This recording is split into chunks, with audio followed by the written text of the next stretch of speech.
Hello dear students, ज्ञानी बनो dear YouTube channel में आप सभी का स्वागत है। दोस्तों आज हम लोग अध्ययन करेंगे सीबीएसई बोर्ड क्लास 10th का सैंपल पेपर का सॉल्व करेंगे और इसी के बेस्ड पे आपका एग्जाम में पेपर आने वाला है। तो जो भी बच्चे 10th क्लास में हैं और पेपर देने वाले हैं तो उनके लिए ये वीडियो बहुत बेनिफिशियल है। आप शुरू से लेकर अंत तक देखिए, हम पूरा पेपर सॉल्व करवाएंगे, पर इस वीडियो में पूरा नहीं हो पाएगा, इसके कई पार्ट मिलेंगे आपको, 2 पार्ट या 3 पार्ट में। तो पहले पढ़ लेते हैं हम पेपर के इंस्ट्रक्शंस को, क्या क्या दिए गए, कितने नंबर का पेपर आता है, सब कुछ मिलेगा इसी वीडियो में। रुके रहिएगा बस अंत तक। सैंपल पेपर आपको गिवन है क्लास 10th का सेशन 2022 और 23 2022 और 2023 का सेशन है। सब्जेक्ट मैथमेटिक्स, बेसिक अभी ये है, स्टैंडर्ड वालों का भी करवाऊंगा। पहले बेसिक करवा दूं, नहीं सरल से कठिन की ओर चलेंगे, सिंपल से हार्ड की ओर। तो पहले बेसिक वालों का करवा लेते हैं, फिर स्टैंडर्ड वालों का भी करवाऊंगा, ठीक है। सैंपल पेपर दिया गया, आपका जो पेपर आएगा बिल्कुल इसी बेस्ड पर आएगा, बस क्वेश्चन अलग होंगे, मेथड सेम होंगे। तो 100% कंसंट्रेट होके बैठिएगा, कॉपी पेन लेके बैठिएगा, ताकि आप समझ सके कि पेपर में क्या आने वाला और कैसा आने वाले हैं।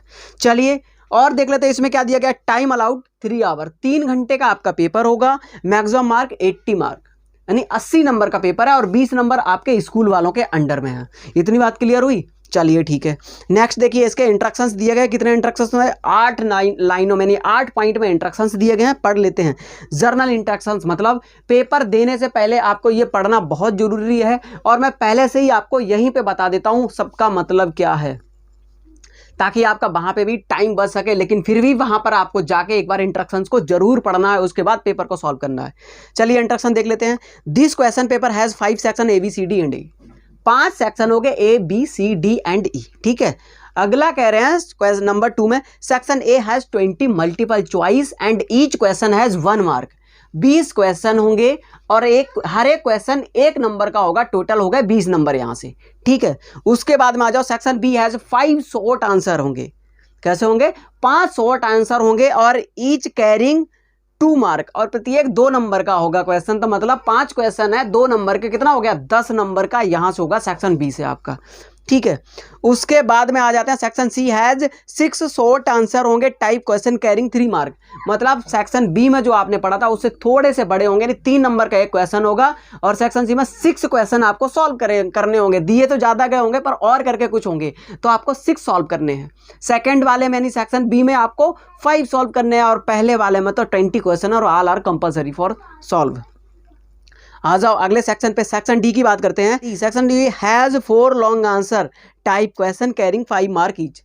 4 क्वेश्चन आपको सॉल्व करने हैं सेक्शन डी में, और एक क्वेश्चन जो है 5 नंबर का होगा, तो 5 चौके 20 नंबर, इन 20 नंबर का आपका यहां से हो गया, ठीक है। पढ़ते हैं, section E has the 3 case based integrated unit assessment with the sub part of the value 1, 1 and 2 mark each respectively. देखिए सेक्शन जो ई होगा, इसमें जो है मतलब सिचुएशन बेस्ड पे, समरी बेस्ड क्वेश्चन होगा, उसको आपको सॉल्व करना है, ठीक है। उसके बाद में क्या होगा? 7 part, all question are compulsory, सारे क्वेश्चन आपके कंपलसरी हैं। However an internal choice in the question number 2 of the 2 mark, यानी 2 नंबर वाले में 2 क्वेश्चनों की आपको मतलब और करके मिल जाएगा, यानी कि सॉल्व करने के वो मिल जाएगी कि चाहे तो ये वाला सॉल्व करो या फिर ये वाला करो। और कह रहे हैं क्वेश्चन 2 आर 3 मार्क, 3 नंबर वाले में भी 2 का आपको मिलेगा और करके, नहीं ऑप्शन मिल जाएगा, चाहे ये सॉल्व कर लो या वो सॉल्व कर लो। अगर ये वाला हार्ड लग रहा तो वो कर लो, कोई सा एक, मतलब कोई से कर दो, पहले वाले में कोई से 5 कर दो और दूसरे वाले में कोई से 6 कर दो, इस तरह का होगा। और 5 वाले, नहीं 5 नंबर का जो क्वेश्चन, वहां पे भी आपको 2 का ऑप्शन मिल जाएगा, चाहे सो कोई से भी सॉल्व कर दो और करके लगे मिलेंगे, ठीक है। In the internal choice has been provide in 2 mark question of the section E, और सेक्शन ई में भी 2 नंबर की इंटरनल चॉइस होगी, मतलब वहीं पर जो क्वेश्चन होगा वो सेम होगा, उसके आंसर नहीं सॉल्व करने के लिए अंदर जो है ना, चाहे तो ये कहेंगे ये वाला पार्ट सॉल्व कर दो इसी क्वेश्चन का, चाहे ये वाला पार्ट सॉल्व कर दो, इस तरह की बातें आ जाएंगी, ठीक है। और 8 पॉइंट में कह रहे हैं, draw a neat figure whenever required and take pi equal 22/7 where required is not stated. मतलब नीट एंड क्लीन आपको फिगर बनाना अगर जरूरत पड़ती है, और पाई की वैल्यू 22/7 यूज करनी है। ये थे इंस्ट्रक्शंस, उम्मीद है आप लोगों को समझ में आए होंगे। चलिए बिना टाइम वेस्ट करे हुए करते हैं इसका क्वेश्चन नंबर फर्स्ट को, यानी सेक्शन ए का क्वेश्चन नंबर फर्स्ट। ये रहा आपकी स्क्रीन पर, क्या है? If 2 positive integers p and q can expressed as p equal a b square, क्या गिवन है? क्या कह रहा है question? And a b are the prime number, then LCM of p q is, क्या फाइंड करना हमको, एलसीएम ऑफ पी क्यू। और ये पी क्यू क्या बताया गया, पी क्यू एक कैसे है ये number, prime number. Prime number के बारे में आप लोगों ने पढ़ा होगा, आपकी मैम ने बताया होगा, आपके सर ने बताया होगा कि वो नंबर जो खुद के टेबल से डिवाइड होते हैं, 1 के टेबल से डिवाइड होते हैं, प्राइम नंबर होते हैं। ठीक है, तो यहाँ पे पी क्यू कैसे प्राइम नंबर है, यहाँ एलसीएम फाइंड करना है। एलसीएम के लिए आपने पढ़ा भी होगा, आपका पहला ही चैप्टर है एलसीएम का, हाई एचसीएफ का है पहला, और उसी में कुछ एलसीएम के भी है। तो देखिए जब सेम नंबर हो, जैसे कि ए यहाँ पर है और ये यहाँ पर है, तो एलसीएम में क्या करते हैं, बड़ी वाली पावर लिखते हैं। कौन सी लिखते हैं, बड़ी वाली। एचसीएम में छोटी, क्योंकि वहां कह रहा हाईएस्ट कॉमन फैक्टर, यानी कि बड़े से बड़ा ऐसा नंबर जो सभी में हो। और यहाँ पर कह रहे लोएस्ट कॉमन मल्टीपल, यहाँ पर कह रहे छोटे से छोटा कॉमन मल्टीपल जो दोनों में हो। तो यहाँ देख लीजिए ए यहाँ पर भी है, ए यहाँ पर भी, ए की पावर 3 वाला लेंगे हम। कौन सा लेंगे, ए पे पावर। एलसीएम में हमेशा बड़ी पावर लेनी है, एचसीएम में छोटी लेनी है। और देखिए बी पे पावर यहाँ पे 2 है और यहाँ पर 1 है, तो यहाँ पर क्या ले लेंगे हम, ज्यादा वाली, बी स्क्वायर वाली। तो देख लीजिएगा ए क्यू बी स्क्वायर किस ऑप्शन में है, ऑप्शन सी इज करेक्ट। समझ में आ गया। चलिए चलते हैं नेक्स्ट क्वेश्चन पर। नेक्स्ट क्वेश्चन है, What is the greatest possible speed at which a man can walk 52 km and 91 km in exact number of hours?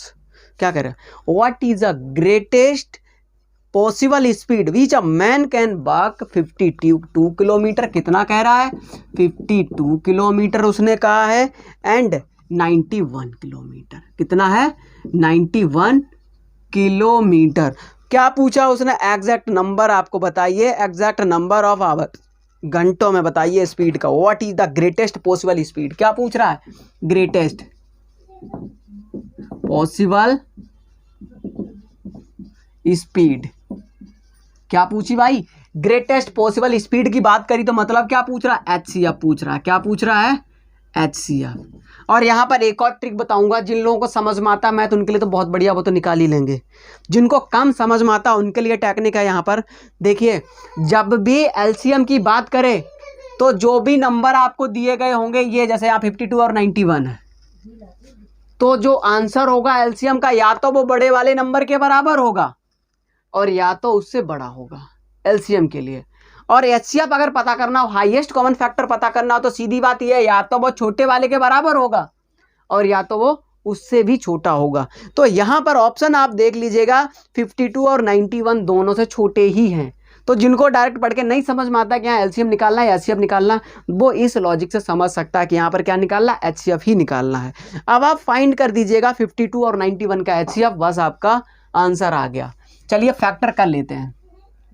52 का फैक्टर सिंपल सा क्या है, प्राइम फैक्टराइजेशन, छोटे नंबर से पहले डिवाइड करते हैं। 2 2 जा 2 का 2 2 जा 4, 2 6 जा 12, फिर 2 1 जा 2, 2 3 जा, फिर 13 1 जा 13।